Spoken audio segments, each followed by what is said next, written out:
Antesada bobada com investimento do Flamengo no nível europeu fora da janela. Vamos falar sobre isso. Leila Pereira novamente na nossa pauta. Você que tá aí, dá aquela moral de sempre, se inscreva no canal. Botão aqui embaixo, inscrever-se, aciona o sininho da notificação. Deixa o teu like, toca aí meu parceiro e minha parceira. Tocou então, vem comigo, Brunegro. Vamos às notícias do Flamengo e finalmente, torcedor rubro-negro, estamos falando aí de uma véspera de jogo do Flamengo. Amanhã às 4 horas da tarde tem Flamengo e Juventude, diretamente de Caxias do Sul. O Flamengo viaja hoje para Caxias do Sul, agora há pouco, de madrugada, gordola, na hora do café da manhã. Cafezinho maravilhoso.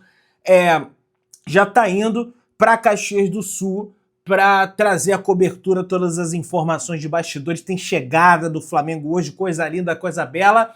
Flamengo treina hoje pela manhã, às 9h30 da manhã, no CT do Urubu, almoça ao meio-dia e viaja às 2h30 da tarde, rumo para Caxias do Sul, para enfrentar a equipe do Juventude. O pessoal, tem um pessoal que fica pé da vida quando eu falo que o Flamengo não ganha desde 97, porque, cara, eu quero estar aqui nesse pós-jogo para comemorar com vocês essa vitória maravilhosa do Flamengo e o prosseguimento do Flamengo, evidentemente, na liderança do campeonato. Pessoal, temos informações aí de bastidores em relação ao Danilo, tá? Ele que vai ser o titular, provável titular da zaga do Flamengo. Já temos aqui uma outra escalação do Flamengo. Hoje, de fato, o Felipe Luiz, no treinamento derradeiro, antes da partida contra o Juventude, vai definir de fato a escalação. Mas o Danilo está entre os selecionados para a zaga do Flamengo. O Danilo, que inclusive abriu mão de folgas na data FIFA e intensificou o trabalho físico para retornar à equipe do Flamengo, sobretudo que a gente tem uma Copa do Mundo batendo na porta. Ele já não foi convocado para essa segunda leva do Carlo Ancelotti, mas porque o Ancelotti também, né, quis buscar outros jogadores, botou lá Fabrício Bruno para ver como eles iam se comportar ali na seleção brasileira. O jogador também deu palestras a jovens das categorias de base do Flamengo e trabalhou duro durante a folga de 4 dias para voltar em alto nível diante da suspensão do Léo Ortiz contra o Juventude, né? Ele já sabia que teria essa oportunidade de jogar, né? Porque o Léo Ortiz está suspenso, então é evidente que o Felipe Luiz ia selecionar ele para formar o miolo de zaga ali com o Léo Pereira. E opa! Tem uma oportunidade pintando aí, então vou trabalhar para poder aproveitar essa oportunidade. O Danilo vem tendo dificuldade para ter uma sequência ali no Flamengo. Ele enfrentou uma lesão muscular na parte posterior da coxa direita contra o Fluminense no dia 20 de julho.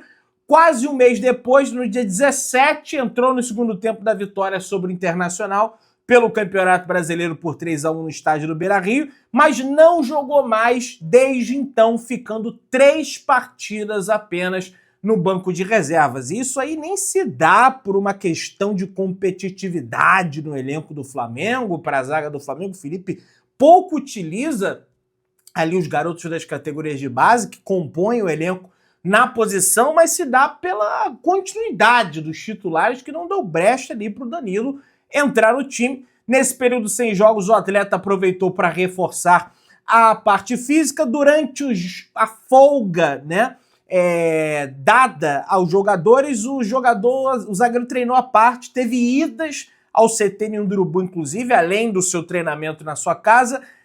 Ele vem fazendo boas atividades com o grupo e treina bem e busca sequência. Foram 3 lesões musculares até aqui na temporada e participação em apenas 38% dos jogos do rubro-negro, desde que chegou apenas 29% de partidas como titular. Enfim, vamos ver se ele vai conseguir essa sequência, que ele faça uma boa partida aí diante da equipe do Juventude. Pessoal, agora temos aí a confirmação. Foi realizado um procedimento de tomografia computadorizada no pé direito de Eric Pulgar para analisar a lesão do quinto metatarso de forma mais em alta definição, e foi constatada uma franca evolução na lesão do pé direito do jogador, e o jogador ficará à disposição do técnico Felipe Luiz, muito provavelmente, pelo menos treinar na partida de volta diante da equipe do Estudiantes. Então vai iniciar, inclusive, o trabalho em campo já a partir desse exame, que dá uma sinalização positiva para continuar a recuperação, e o Felipe Luiz vai ganhar esse reforço ali para o meio de campo, beleza? Pessoal, na semana que vem, quarta-feira, quinta-feira, aliás, tem Flamengo e Estudiantes pela Copa Libertadores da América, e 57.402 ingressos já foram vendidos até esse exato momento. É ingresso a dar com pau, a galera tá atrás desse jogo contra o Estudiantes. Os 60 mil ingressos disponíveis para venda devem esgotar até hoje, no sábado, pelo menos é o que espera a diretoria do Flamengo, contando o setor ali de Maracanã Mais, que é o setor que mais tem dificuldade para encher, tendo em vista que é caríssimo, né? Um ingresso ali de Copa Libertadores, ainda mais nessa fase de quartas de final. O setor norte para o público geral tá R$250, R$300, coisa que não vai nem acontecer porque o setor norte já está esgotado, incluindo gratuidades, cortesias, camarotes, cativas. A expectativa é alta para bater a casa dos 67 mil torcedores no Maracanã, pelo menos uma expectativa da diretoria do Flamengo. O setor visitante vai lotar, não tenho a menor dúvida. Os argentinos, eles têm essa cultura de viajar internacionalmente para ir atrás do time. Os brasileiros também, né? Sobretudo o Flamengo, que tem uma torcida muito grande, o Corinthians. Mas os argentinos, parece que eles são mais malucos, assim, sabe? Eles vão, meu irmão, não estão nem aí, vende, sabe? Vão encher completamente o setor da torcida visitante. E o Flamengo também vai encher o setor visitante lá na Argentina, não tenho a menor dúvida disso. Facilita para o argentino vir ao Brasil e facilita para o brasileiro também ir à Argentina acompanhar a partida. Diferentemente de um jogo, sei lá, no Equador, que a logística é terrível, na Venezuela, que a entrada é complicada, né? Enfim, vai ser realmente uma grande festa. Agora, tem que focar, e veja, não sou fiscal de torcida, não ensino ninguém a torcer. Faz tempo que eu não vou no estádio para torcer. É lógico que eu torço, mas tem que ser de uma forma mais comedida ali, porque eu tô no espaço da imprensa, eu não posso ficar torcendo ali que nem um louco, que nem eu fazia quando eu ia de arquibancada. Mas, cara, 10 minutos, o cara errou um passe, não tem que vaiar, gente. Não tá, o cara pagou o ingresso, faz o que ele quiser. Beleza, ele faz o que, mas ele tá prejudicando o time. Ele tá prejudicando o time. Tem que apoiar, acabou o jogo, entendeu? Fala o que tiver que falar. Agora, no meio do jogo, sabe, eu acho que tem que apoiar o time pro time conseguir a vitória, tá? Lógico que não depende só da torcida, depende do time também. Contra o Juventude é uma outra história, o Flamengo vai a campo amanhã. Cara, que felicidade em falar amanhã, dia 14, logo, depois de 2 longas semanas aí, sem futebol brasileiro, sem Flamengo. O Flamengo vai a campo com o goleiro Agostinho Rossi, na zaga, como eu disse, Danilo e Léo Pereira. Na lateral direita, uma novidade também, Emerson Royal, em função da pubalgia de Varela. Na lateral esquerda, Ayrton Lucas. Dupla de volante, De La Cruz e Saul, a mesma dupla de volante que se apresentou contra o Grêmio, em função da lesão não, né? Pelo menos o Flamengo não trata dessa maneira, do desgaste no posterior da coxa direita do Jorginho. De Arrascaeta, Luiz Araújo do lado direito, Samuel do lado esquerdo e Pedro Queixada de centroavante. Ele deve levar essa formação com o Pedro e Arrascaeta, até porque não tem a possibilidade de escalar o Bruno Henrique, que está suspenso pelo STJD. A priori, começa a cumprir essa suspensão a partir desse jogo diante da equipe do Juventude, apesar do Flamengo já ter entrado com o pedido de efeito suspensivo. Geralmente leva aí 5 dias, mais ou menos, para ser avaliado pelo STJD, ou pode colocar um Plata ali no lugar do Pedro também, caso queira um time ali mais móvel, mais pressionante, mas como é o Juventude, por mais que seja um adversário que a gente não vença há muito tempo, em tese o Felipe Luiz vai levar Pedro e De Arrascaeta juntos, beleza? Minha galera, o Flamengo já atingiu a marca de 600 mil assinaturas na petição frente à ONU, e o Flamengo informa que mira 1 milhão de assinaturas na campanha Nação na ONU. Com números superlativos e mais de 500 mil assinaturas, o Flamengo alcança um impacto global, já com esses números. Em apenas 72 horas, a campanha do Flamengo Nação ONU totalizou mais de 500 mil assinaturas na petição que pede o reconhecimento da nação rubro-negra como a primeira nação simbólico-cultural do planeta. O engajamento após o pronunciamento do embaixador Zico, transmitido pela Flamengo TV, não se refletiu apenas no número de assinaturas, mas se desdobrou de forma impressionante em todas as plataformas desde o primeiro momento. Durante a live de estreia, o YouTube registrou mais de 560 mensagens por minuto no chat da Flamengo TV. Você vê o nível de engajamento da torcida do Flamengo com essa causa nobre, também desse trabalho de marketing realizado pela diretoria do Flamengo, que vem se consolidando com um absoluto sucesso, né? Digamos assim. Cidade de La Plata, adversário do Flamengo na Copa Libertadores da América, é dominada por cartazes motivacionais, técnicos vencedores do Estudiantes e jogadores vencedores da Copa Libertadores da América com Estudiantes. A cidade vive um verdadeiro clima de Copa do Mundo para enfrentar o Flamengo. Por isso que eu digo, é para entrar sério, é para jogar sério. Os caras estão levando esse jogo como se fosse a partida da vida deles. E se o Flamengo entrar com um pezinho meio mole, aí realmente a nossa situação vai ficar bem complicada. E eu não quero ter Vale a Pena Ver de novo, ter playback de eliminação do Flamengo como foi no ano passado e também em 2023 para o Olímpia. Luiz Araújo falou com a Flamengo TV. Vamos destacar aqui a sonora do jogador sobre o momento, né, de descanso que ele vive hoje no Flamengo. Um bom tempo para se preparar. Fizemos bons treinamentos, estamos preparados, sabemos da importância desse grande jogo contra o Juventude, e é importante. Por isso que eu lembro que o Flamengo não ganha desde não sei quando, que é para lembrar da importância que tem esse jogo.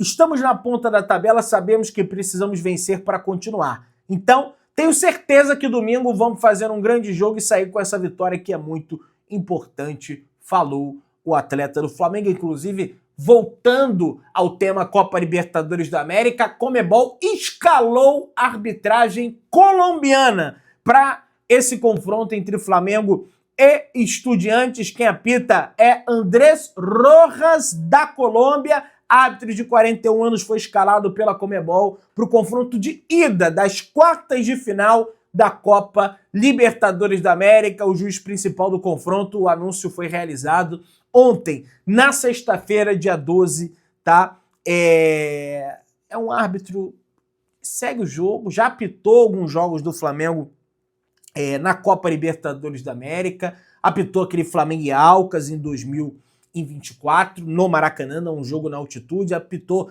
Flamengo e União La Calera, 1-1 pela Copa Libertadores na fase de grupos, jogo esse no Chile, contra a equipe chilena. É um árbitro que não é muito disciplinador, deixa o jogo correr, assim como a maioria dos árbitros no futebol brasileiro, do futebol sul-americano, tirando o futebol brasileiro, que tem essa cultura da faltinha, do cartão amarelo, distribui cartão amarelo, e isso, no meu entendimento, é muito bom para o Flamengo, porque os argentinos, eles virão aqui, eu não tenho a menor dúvida, para encebar o jogo, sabe, provocar, catimba, trazer o empate para a Argentina, para La Plata. Eles vêm claramente com esse objetivo na cabeça, e o Flamengo precisa saber jogar essa partida. Se construir uma vantagem de 2 gols, está maravilhoso. Se não construir também, vencer por um, o importante é vencer o jogo. Que fora de casa, o Flamengo jogando como Flamengo, o adversário se expondo mais, desesperado pelo resultado, o Flamengo pode levar vantagem. Eu não tenho medo nenhum em relação a essa situação, beleza? GE divulga quando será a primeira transmissão do canal de um jogo do Flamengo, torcedor rubro-negro. E eles transmitirão a partida do dia 21 de setembro entre Flamengo e Vasco. Pois é, o clássico dos milhões vai marcar a primeira transmissão da GE no streaming aqui no YouTube de uma partida do rubro-negro, de um jogo do Flamengo, né? Eles vão transmitir a Libertadores, River Plate e Palmeiras, vão transmitir São Paulo e Botafogo pelo Brasileirão e no dia 21 transmitirão Flamengo e Vasco pelo Campeonato Brasileiro. Então, cada vez mais se popularizando essa transmissão aí via streaming, né? Via internacional, beleza? Pessoal, o adversário do Flamengo, o Estudiantes pela Copa Libertadores, evidentemente já parando para analisar o adversário, eles vão entrar em campo para enfrentar o River Plate pela 8ª rodada do Campeonato Argentino, hoje, nesse sábado, dia 13, tá? Às 7 horas, horário de Brasília. Eu não tiraria muito parâmetro desse jogo, pode ser que eles levem um time alternativo. Estão no começo lá do Campeonato Argentino, tem um calendário diferente em relação ao Campeonato Brasileiro, mas se levarem, porventura, alguns jogadores ali como titular, vale a pena, né? Eu, principalmente, que tenho que me comunicar para assistir o jogo. Eu assisti o jogo do Estudiantes contra o Cerro Porteño e, cara, assim, é para não soar de uma forma pedante, uma empáfia. Mas, cara, o Flamengo tem totais condições de vencer e ganhar bem do Estudiantes. Acho até que o Internacional tem uma equipe superior à equipe desse Estudiantes. Então, o Flamengo jogando como Flamengo vai dominar a partida e vai conseguir, naturalmente, essa classificação, tá? Minha galera, o negócio é o seguinte: Flamengo compra... A gente havia falado aqui dos aparelhos que o Flamengo comprou e o Flamengo apareceu com outro aparelho aí, tá? Flamengo compra aparelho inédito no continente que simula a aceleração e que custa R$500 mil, tá? É o tal do A300 Runner. Usa o ar comprimido de resistência em vez de pesos para preservar a articulação, pessoal. O Flamengo apresentou no seu canal do YouTube, na Flamengo TV, esse novo produto que visa simular a aceleração e usar o ar comprimido como resistência ao invés de pesos de ferro, de modo a preservar as articulações dos jogadores. O fisiologista Cláudio Pavanelli, coordenador da Ciência do Esporte e Performance do clube, demonstrou a utilização da máquina e disse que ela é inédita aqui no nosso continente sul-americano. Vamos ver aí as palavras dele. Alguns aparelhos como esse são específicos para atletas diretamente que fazem a realização de um movimento de corrida, um arranque ou um sprint de alta intensidade. Esses aparelhos na América Latina são os primeiros. Grandes clubes na Europa, alguns apenas que conseguiram essa nova tecnologia. Então, realmente é um privilégio e uma oportunidade da gente estar com a tecnologia de ponta à nossa disposição, disse ele. É um grande ganho para o Flamengo. Se tem a informação nos bastidores que outros clubes, o John Textor, a Leila Pereira, quando viram essa informação aí na imprensa, ficaram, como assim? Aqui no Palmeiras, o Flamengo tem esse aparelho, e aqui no Palmeiras, né, eu, dona da Crefisa, presidente do Palmeiras, ex-patrocinadora do clube, né, não temos esse aparelho. Pois vamos atrás desse aparelho. Se o Flamengo comprou, nós temos que comprar também. No Botafogo a mesma coisa, com o John Textor. Então, mais uma vez, o Flamengo provocando uma verdadeira revolução aí dentro do mundo de aparelhagem esportiva para o seu centro de treinamento. Mas, lógico, não é só isso que vai fazer o Flamengo vencedor. Tem toda uma gama de fatores em paralelo às tecnologias. Você que tá aí, se inscreva no canal, acione o sininho da notificação, deixa o teu like, tamo juntão, saudações rubro-negras.